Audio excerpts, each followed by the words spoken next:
here, but I am so excited for this panel. I am going to fangirl so hard. I'm going to ask you one more time, guys. Are you ready for this one? Are you sure you're ready? All right, well, please give a warm Welsh welcome to the incredible Sean Astin!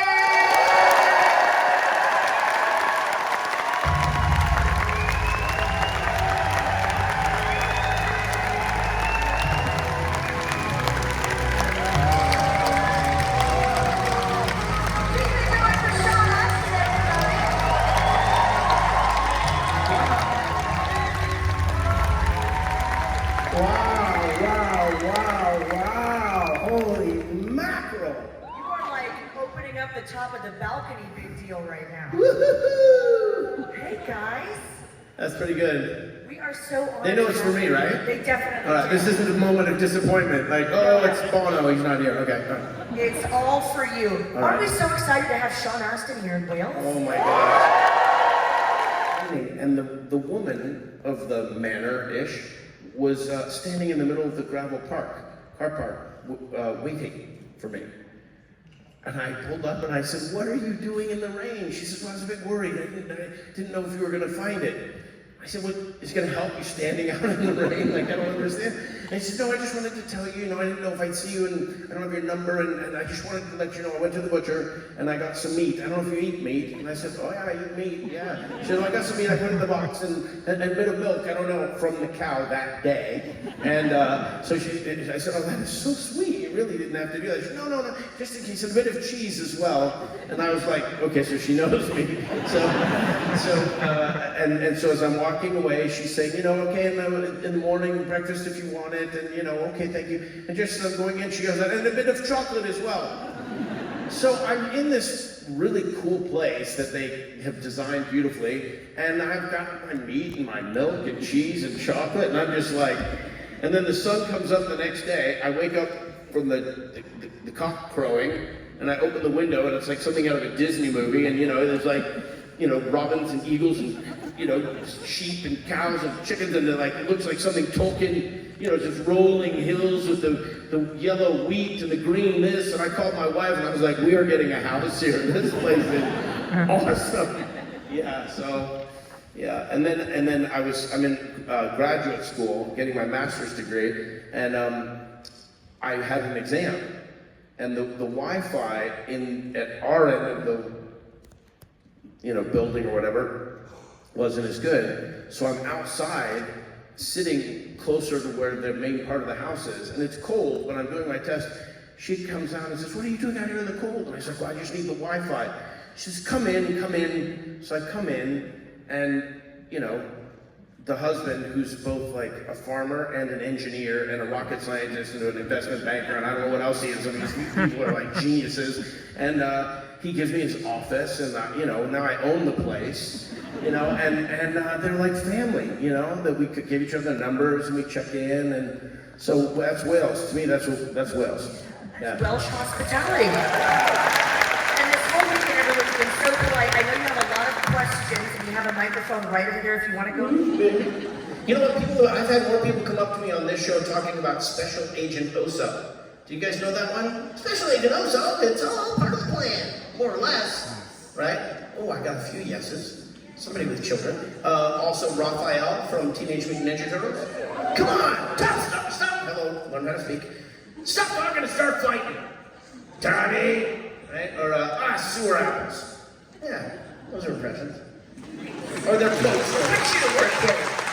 Yeah. I recall in Central Park in fall, how you tore your dress. This is Frank Sinatra for you. That's an impression.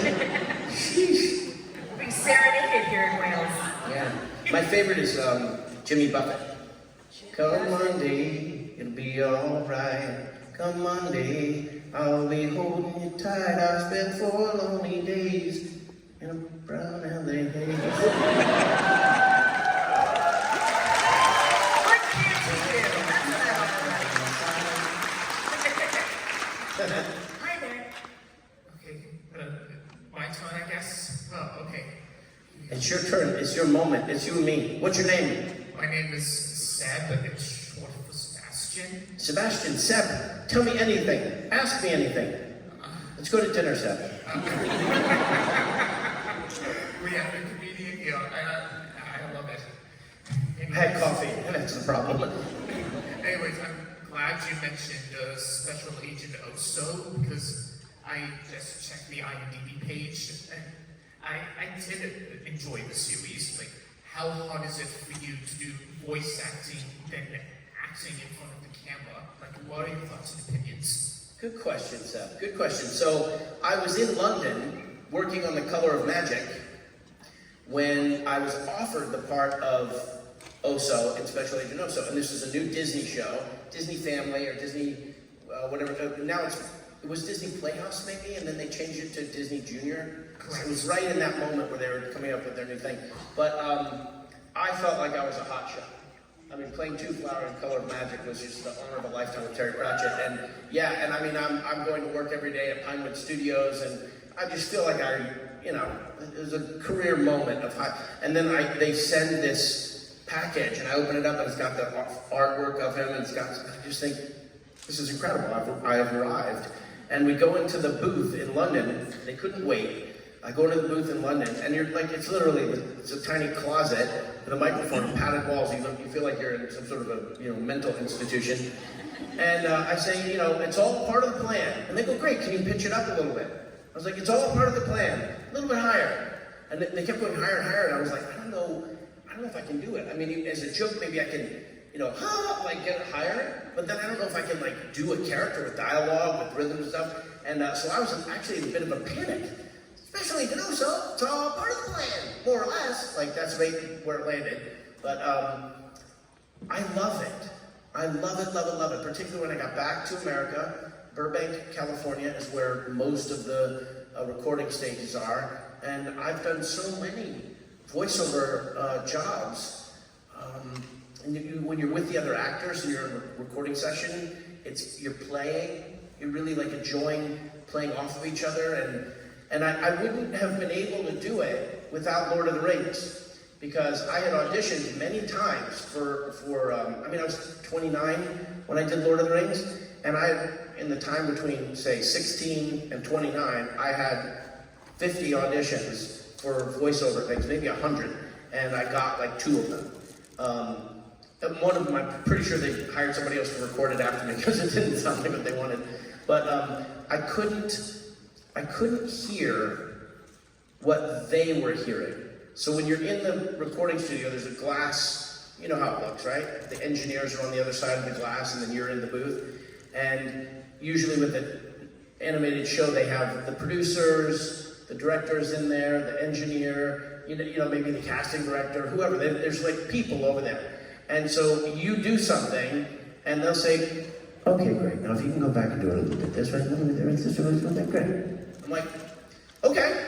So, hello, how are you doing? They say, great. If you could just give it, pump it up a little bit more energy. I'm like, great. Hey, how you doing? If you could just do a little bit more energy. Hey, how you doing? And I thought that I was changing each time, but when I would hear back later, I couldn't hear. So when we were in New Zealand, we did 6 weeks of pre-production. We did rehearsals. And there was when you're on a construction site where the foremen are in the little office box that they have there, we had one of those just for dialect.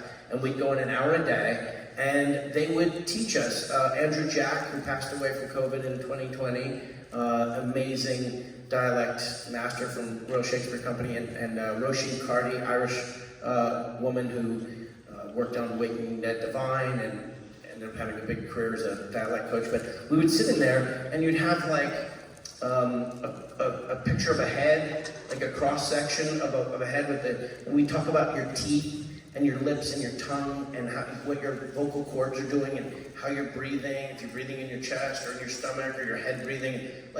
After a month and a half of doing this and playing recordings and mimicking the recordings and just kind of going all through it, I could hear myself. And when I got back to Los Angeles, before it even came out, I started booking voiceover jobs because I would go in and I could see their reaction and I could tune it. So yeah, that was and then now it's just, you know, I'll audition, I'll get offers. It's a pretty great line of work, yeah. Thank you so much.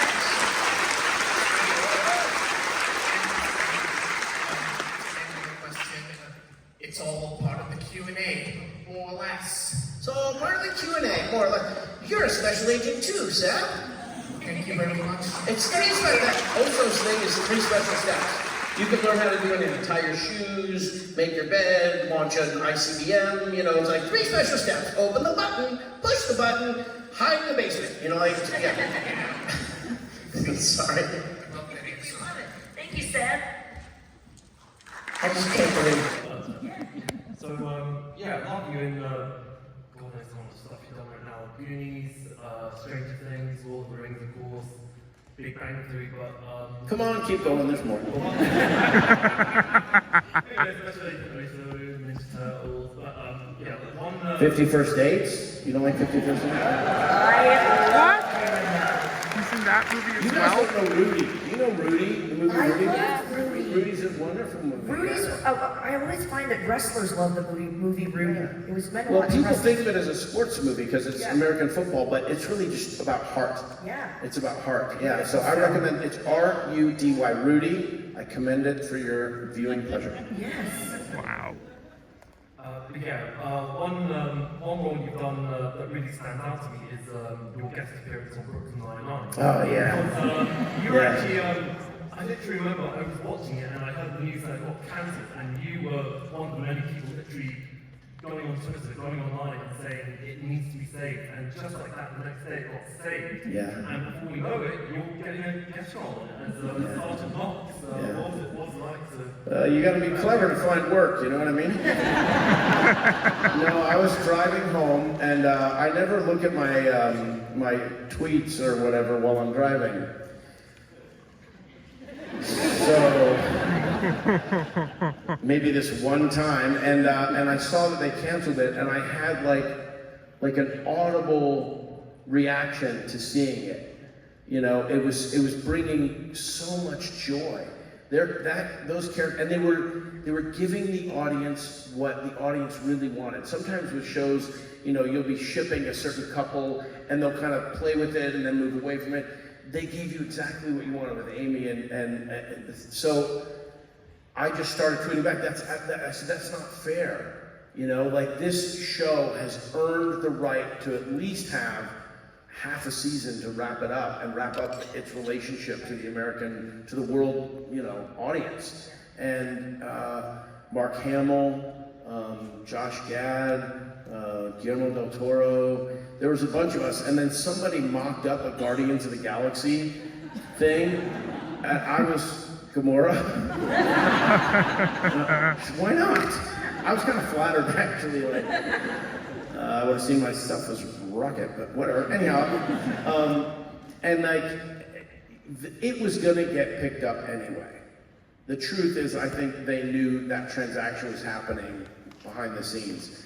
And, you know, they just aren't going to play out their business affairs in the public eye, you know. But the emotional support that it gave to the cast and the crew in that moment of uncertainty for them was really, it was real. That was real. They really were grateful that we did that. And so I got called to come in, and Andre Braugher, the wonderful Andre Braugher, who's left us too soon. Yeah, Andre Braugher, geez. He's such a beautiful soul, and funny. You know, he's so serious. Part of what's great about his thing, Captain Holtz, right, is that he has this deep voice, right? The 9-9. But every time you get through and you make him happy or you make him smile, you feel like it's this triumph. So as an audience, you're just constantly living in this. You want his approval, and then you get it, and whatever. So I'm in his office, my little bit is in his office, and he's standing over my shoulder looking, I'm like a tech support guy or something, and we're in there, and the kind of third camera setup, they actually went outside the office and we're filming. So we're sitting there, and all of a sudden I feel on my ear, it was blowing on my ear. And I was like, I felt so accepted and so like a part of the 9-9. And I was like, I came home and told my wife, like, this might be the happiest professional day of my life. Yeah. I love that. Great question. I love that show so much. And you're right. It was loved by everybody. It was a comfort show for so many. Hello. Hello. Nice to see you. I was wondering what your thoughts are on Lord of the Rings being one of the greatest romance journeys for Frodo and Sam.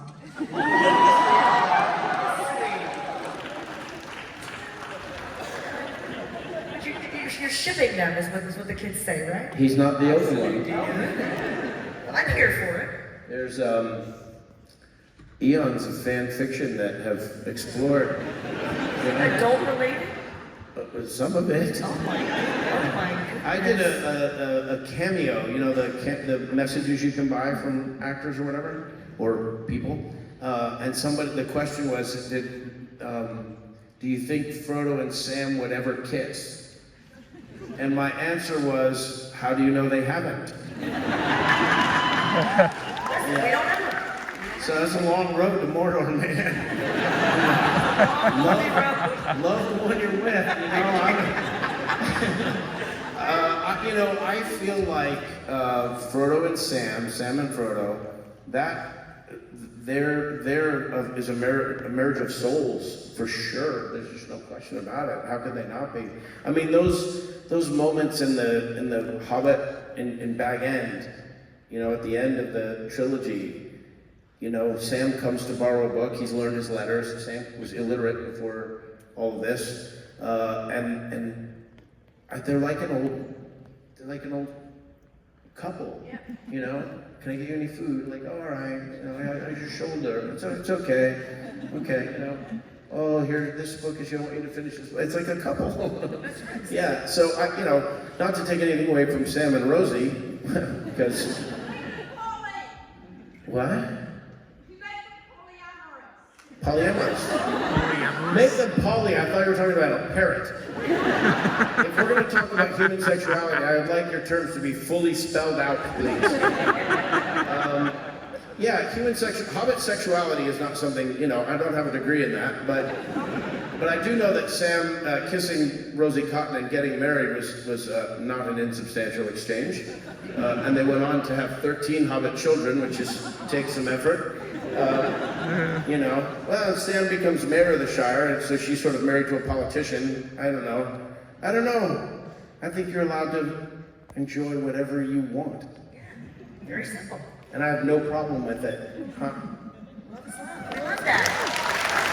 And the ultimate inclusive space. We love that. The next question here from this lovely lady. Hi there. Hi Sean, hope you're keeping well. Whilst being in Wales, have you learned the language, or any of the language, or any phrases? Well, there's one name that a Welsh name that when I was signing an autograph, and it was curiously spelled, and I double checked with him, and he explained it, and then I wrote the name, and I spelled it wrong. I was looking at the spelling right in front of me, and somehow getting it from there to there, and it was like somehow there was a K and an S, I-U-M, Shum, I don't know. He's a nice guy. He might be here somewhere. Yeah.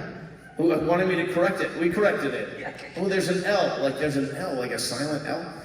No, but I'll tell you what, I have not, it's for me, you know, Portuguese, there are certain languages that you look at and you just go, this is not right. I do not understand what's happening. And Welsh, you know, there's a lot about Wales that I love. From my childhood, my mother every New Year's Eve would make Welsh rarebit. And, you know, so good. I couldn't find it last night. They used to have it At the hotel? So, We're writing a don't letter. disappoint a hobbit on the order of food. But I did engage Welsh identity in a slightly different way, besides just the language. The dragon. I fell in love with that dragon, and apparently he doesn't have a name. So I gave him a name. Bernie. Yes. Yeah. I picked up on that. Yeah. Yeah. I'm always going to look and think of that name when I look at the Welsh flag now. Perfect. Yeah, oh, so there was an old, he had to be a farmer. This man who came up today, he and his wife, beautiful people. I'm guessing he was in his mid-70s. And skinny. I don't know why do you get skinny when you're older? Can we do that sooner? Anyhow, I don't know.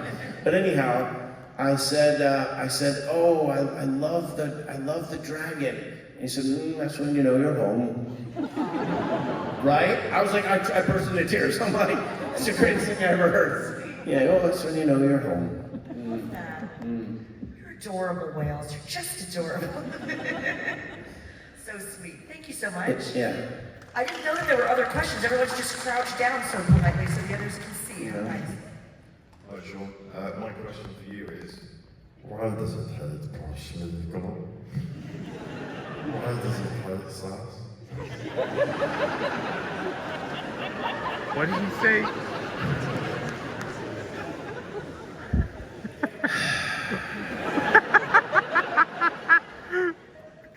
And you're getting a new movie. Do you know that? They're gonna make Gollum the movie. Yeah, it just keeps getting worse and worse.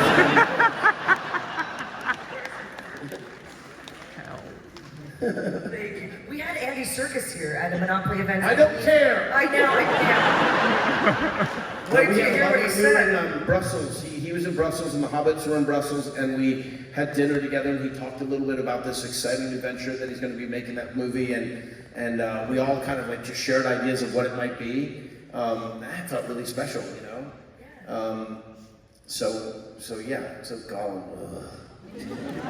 The G word again. It's so funny because, you know, you're an actor and you play these parts and you inhabit the parts, and if you really take it into yourself, people feel it, and you know, it is just a part.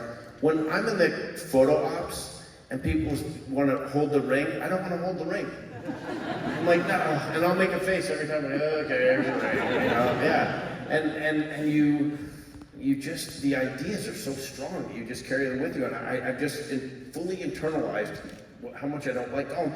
But the amazing thing about Smeagol is that it's one of the coolest lessons in the book, coolest philosophical ideas, which is if you treat someone poorly, they behave poorly. And if you treat someone well, they behave well. It's a very powerful lesson for how we exist in society. There's also the idea of addiction, which Peter and Fran were really interested in, you know, when he's kind of at war with himself, stinker. He poured the levis bread on me and blamed it on me, and then Frodo kicked me out. Like, I don't think I should have to keep answering questions about why he's so great. You know what I mean? Stupid stinker. I'm not saying I'm happy that he fell to his death, but, you know. Did you guys see that thing with me and Elijah with the video game thing with Baldur's Gate? Did you? Oh. We basically did a commercial for Baldur's Gate, which is this incredibly popular video game. And, maybe I shouldn't be talking about that right now. No, not that. I just made a mistake. So, maybe I shouldn't draw that issue out either. You just feel so at home with us, you know, it's just a few. That's what it is. Well, we're to the dragon. Yeah, no, there's, you guys remember the Screen Actors Guild SAG-AFTRA and the writers were on strike last year for our, Yes, Elijah, we couldn't say the name of your movie. Right, and there's a strike happening now with a different contract for video games. Gotcha. So I shouldn't have just said that name. Okay. So don't get mad at me. It was a mistake. It happens. That was a wild time. You kept having to say, the movie with all the walking. Right. Yes. Lots of ways to do it. But anyhow, Elijah and I had a great time promoting that thing that I'm not going to say again. And I won't be specific, but at the end of it, I got to push him off the cliff into the fire. Yeah. Redemption. Turned out it's fair play. That's a full circle moment right there. No pressure. So mine's a completely random question. So if you weren't in Lord of the Rings, what other franchise would you love to be a part of? Star Wars. Star Wars is I put it this way. If you said, Sean, you could make a choice right now. You have to eliminate one of the franchises from all of history. You have to pick. Eliminate Lord of the Rings or eliminate Star Wars. I would have to think about it.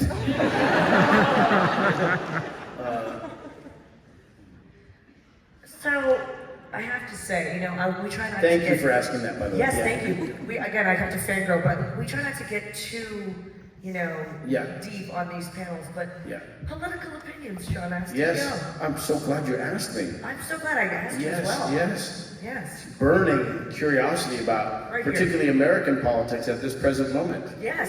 We shouldn't really get into it just now, but if you'd like, I'd be happy to tell I you. think so. America. I'm gonna go tomorrow to Chicago and rent a car, hire a car. I just want them to understand me. Translating, I like that. And I'm going to drive, I'm gonna dedicate, I think 5 or 6 days by myself. My wife and 3 children are at home, wondering why I'm doing this. And I'm going to drive, so Chicago's in Illinois, so I'm gonna drive Illinois, Indiana, Michigan, drop down to Ohio, pop over to Pennsylvania, and then come back around to Wisconsin and up to Minnesota, back down to Iowa, and then end in there. And I can do all, it sounds really far away, but it's not. The stops are probably 2 hours apart. And in the American political presidential system, the major party candidates open up, they raise $600, $700, $800 million, $1 billion sometimes. I think Obama raised $1 billion. And they will open up offices, in a mall or something like that. And they're just basically empty spaces with card tables set up and signs on the wall. And it's basically a place where people come in to make phone calls to earn support or raise money, or they'll go out on a canvas where you walk down the street and knock on doors and tell people, about voting or give them literature or something like that. So these are campaign offices. I'm gonna go to hopefully 2 in each of those places. And the reason I wanna do that is I want to make sure that at this moment in human history, when the opportunity still exists to participate in an electoral system where the people may still be able to have some control over how we're governed and be on record for whoever knows it that the United States of America is going to elect its first woman president.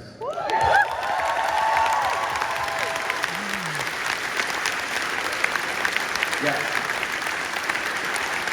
I'm calling it Astin for Harris, a road tour. And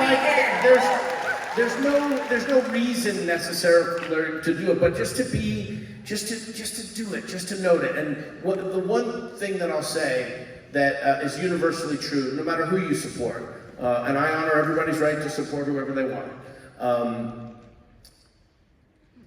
There's only one kind of leadership that really matters in this new advanced world, and it's leadership by example. When you do something, when you take an action, you say, I'm going to make a phone call to support somebody. It's kind of a nervous, embarrassing thing to do if you've never done it. But if someone, I believe the universe knows that's happening, but forget about that kind of ethereal concept. If someone sees you doing it, or a coworker sees you do it, and what are you doing? Oh, I just, and you just explain what you've done, or they see you do it, that reverberates throughout history. It sounds so like such an overstatement of it, but I really believe that's true. So I intend to live this moment as well as I can by example. There you go. Well, thank you for fighting the good fight, and for, in my opinion, being on the right side of history. Yes. You have been so amazing. I told you, I am such a fan of yours. We all love you here in Wales. Thank you so much. Yeah. Woo. Give it up for Sean Astin.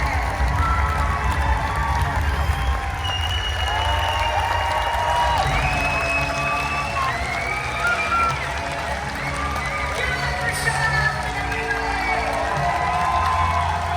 Thank you so much. He's getting on the autograph. Get your photos. Get your autographs. For the amazing Sean Astin. We'll be back with the cast of Arrow very soon. Thanks, everybody. Thank you guys for watching this video. If you like what you've seen, give the video a thumbs up and subscribe today and turn on the notifications to be notified on new videos. And I hope to see you on the next video. Bye.